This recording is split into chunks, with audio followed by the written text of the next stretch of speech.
Hello जी guys, मी आहे स्नेहा. स्वागत आहे तुमचं माझ्या डेली मिनी ब्लॉगमध्ये. आणि आज आहे लक्ष्मींचा सेकंड डे आणि त्या आज नाईटला 9:30च्या पुढे त्यांना उतरावं सुद्धा लागतं, म्हणून 9:30 वाजले होते. मग मम्मी आम्हाला सगळ्यांना हळदी कुंकू लावून लक्ष्मींना उतरण्याच्या तयारीमध्ये होती. आणि ही बघा, मम्मीने मांग भरली म्हणून चिवने माझीच पूर्ण मांग नाकापाशी लावायपर्यंत त्यांना ट्राय केलं होतं, बट थांबवलं मी. आणि काही माझी अशी हालत केली होती बघा त्यांनी. पुन्हा स्टार्टिंग केली त्यांचं सगळं आणि इथे काय तर माझ्या बहिणीनं कॉमेडी सांगितली होती म्हणून मी हसत होते.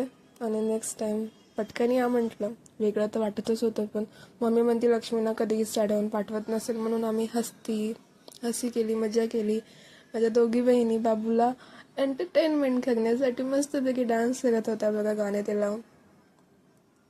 आणि बाबूलाही त्या गोष्टीमध्ये मजा वाटत होती. मग पुन्हा आम्ही तेच काम आमचं पटपट संपवलं. माझ्यामुळं काही एंडिंगला साडी घालून काम करणं झालं नाही. मी चेंज केलं, थकून गेली होती म्हणून सीधं झोपी गेले. बाय.